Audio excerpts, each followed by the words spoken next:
Bawo ndimumntana wakho uwabo ndikhumbule bawona. Welcome back to Tech Simplified with Wabo. Today we continue our conversation with Mr. Dunn Mukosa, and the question on the table is, what is BiTechnologies Africa? What do you do? What problems do you solve? And when we speak about unknowns in the digital space, how do you help companies navigate that? So BiTech is a company which has got two sections, digital and business advisory.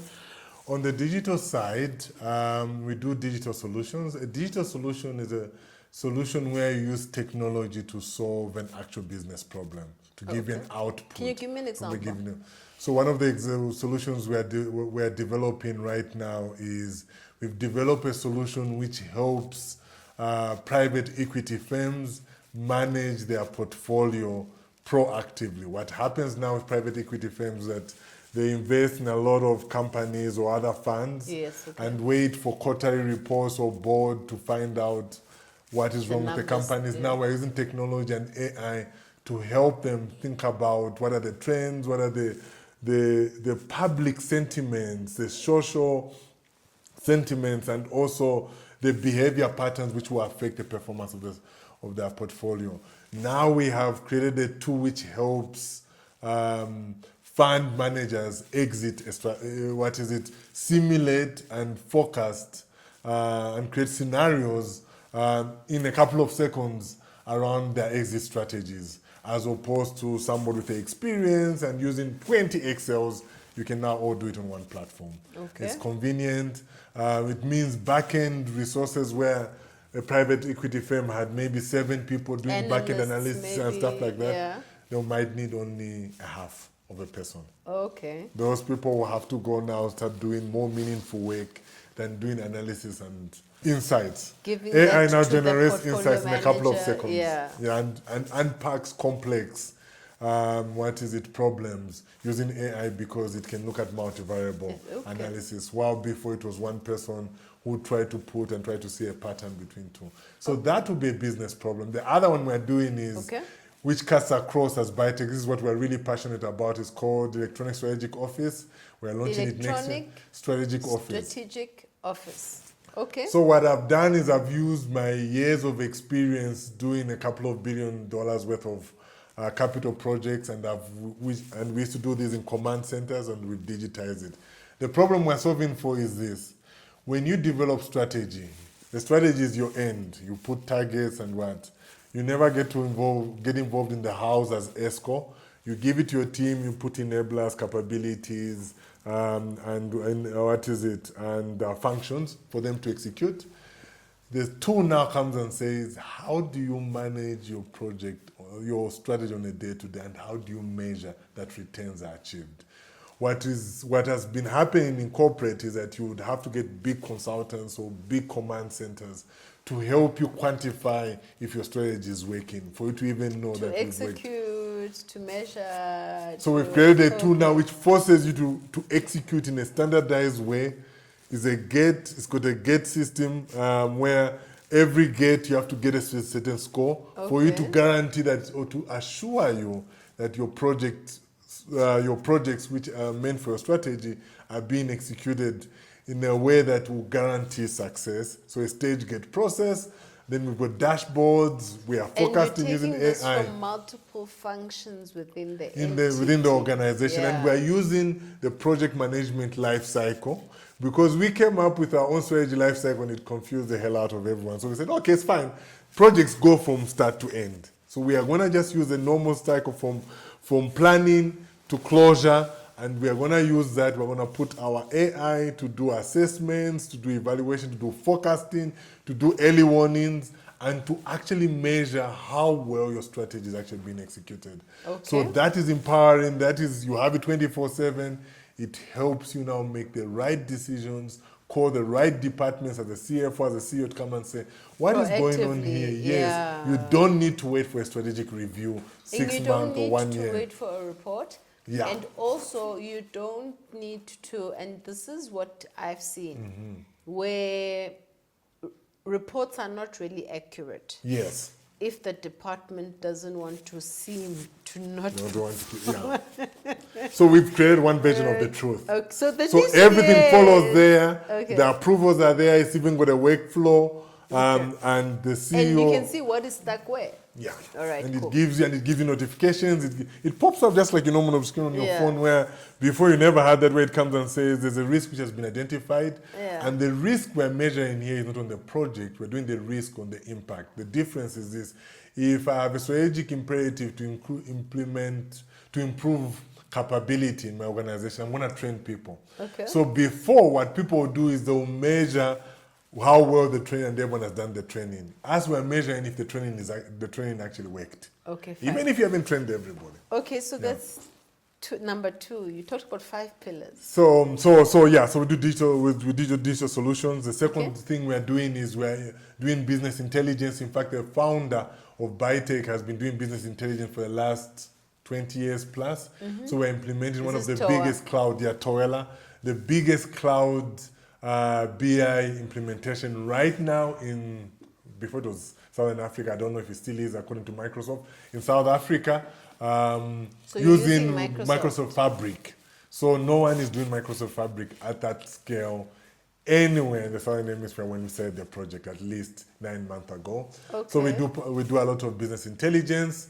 We do digital strategies, data strategies. So but from a data are you perspective, locked into Microsoft, or do you no. have the... So we are technology agnostic. Yeah. So our private equity tool is an IBM tool. Okay. Our ISO is done in AWS.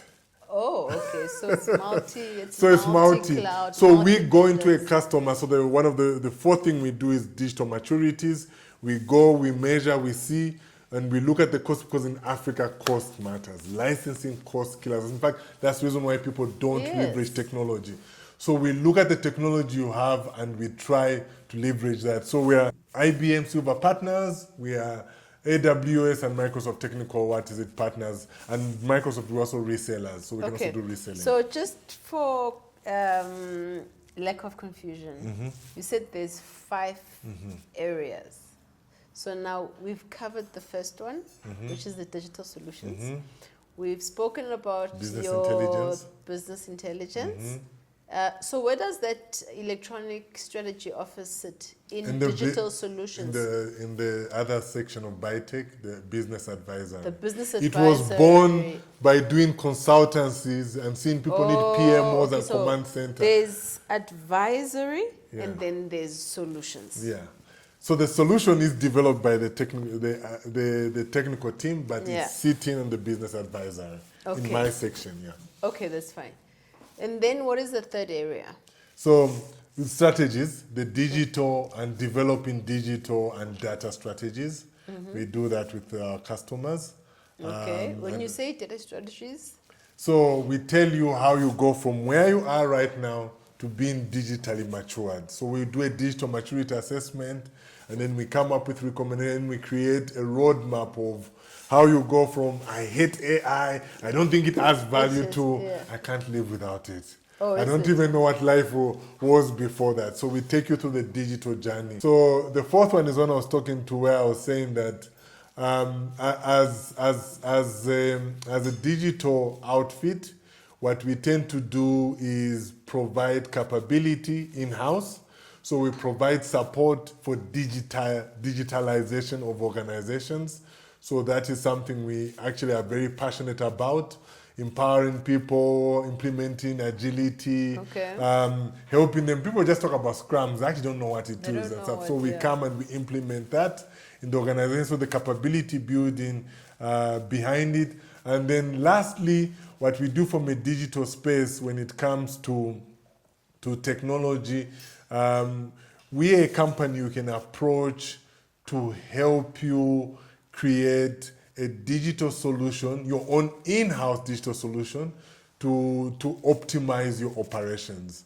So we do a lot of robotic process automation or agentic, AI implementation. So Those would be the 5 areas where we're working. That's quite a lot of workload. How big is your company?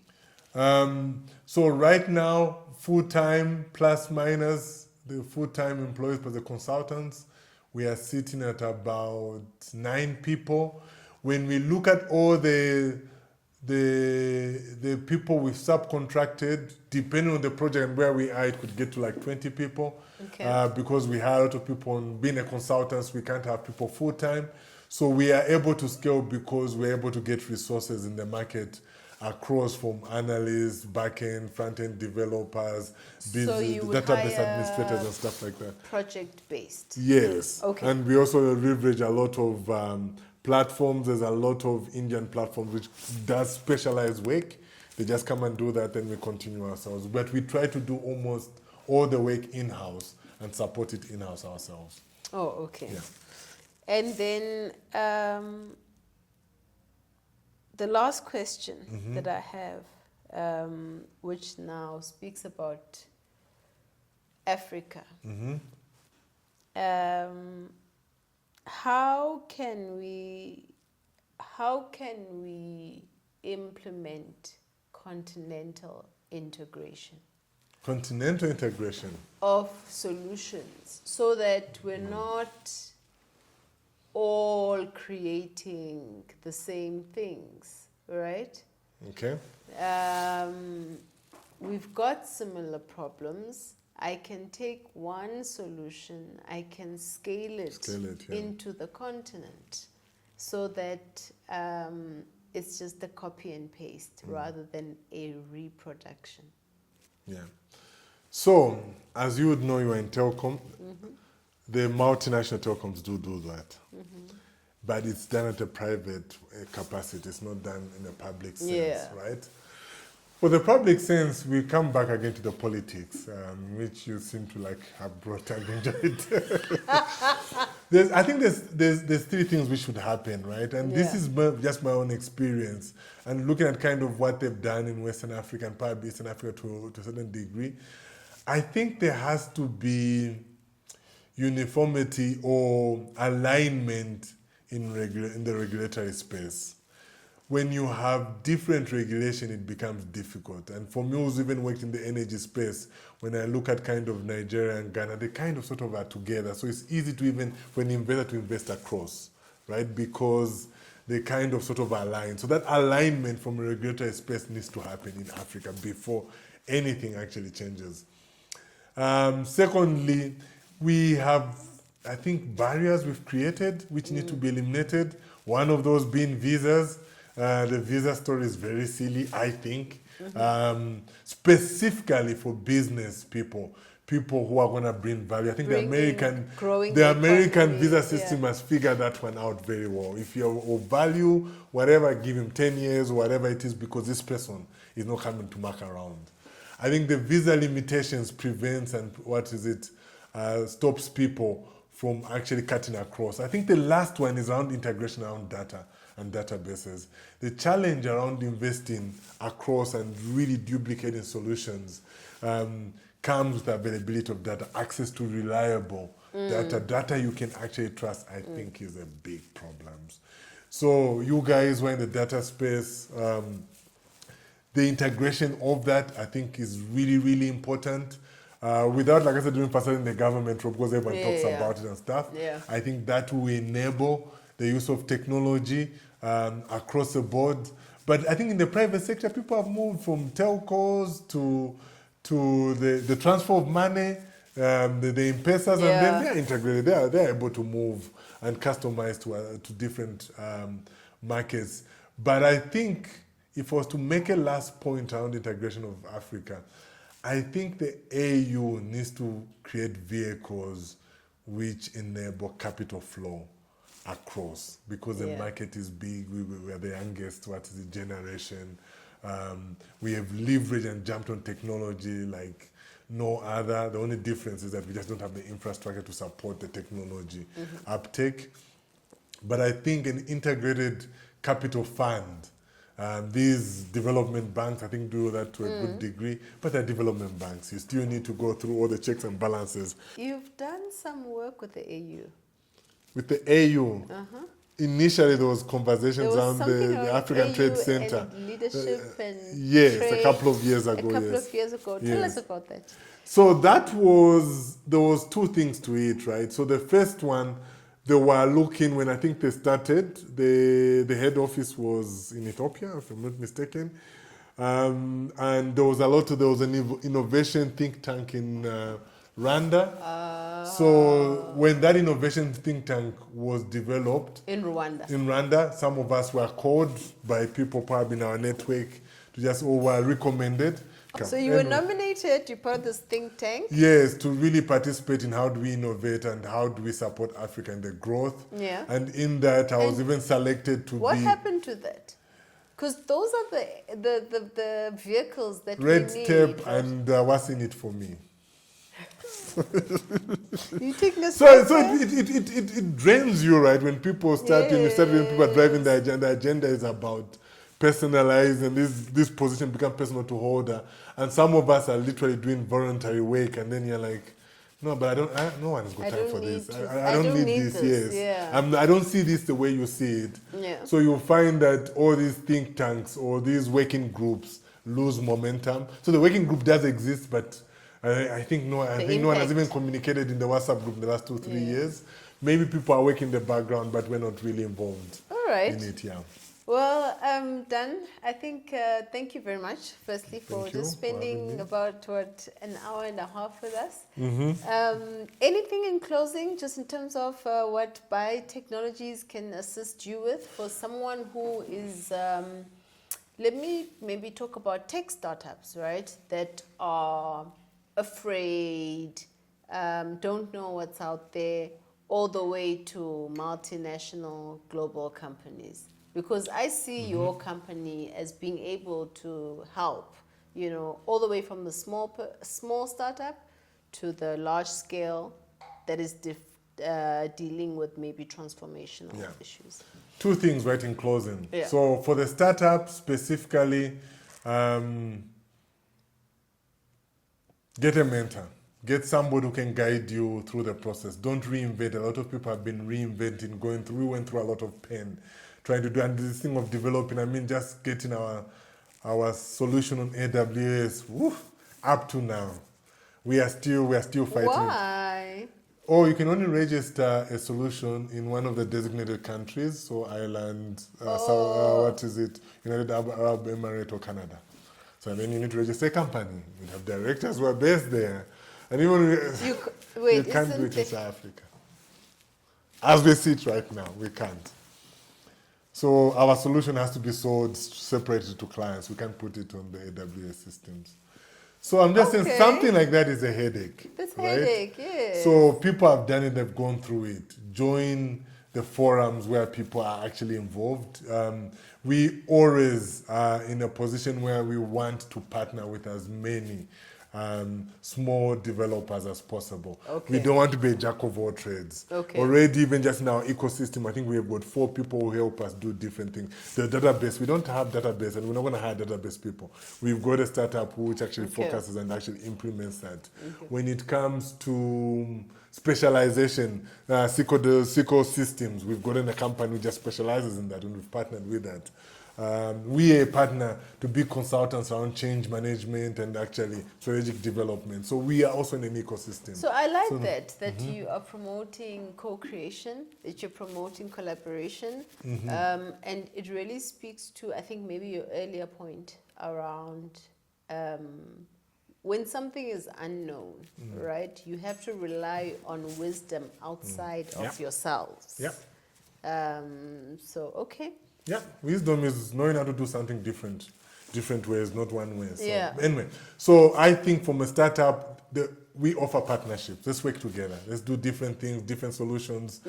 We still need some AI developed for our electronic strategic office. We've been searching. I think we sort of partnered with one, and thought they were big. They didn't give us time. So anyone who's involved in that, who's going to come and help us plug, because there's a lot of AI we need to put in. to replace what was done by a lot of analysts. Okay. So we do that. For big companies, big matured organizations, Yeah. where BiTech comes in, we help you improve your digital maturity. Call us for digital maturity. Call us if you've got a strategy and you're so ambiguous on how you achieve it, how efficient it is. Get ESO. We call it ESO, Electronic Strategic ESO, Office. Electronic We are there to Strategic- provide. Electronic Strategic Office. All right. ESO.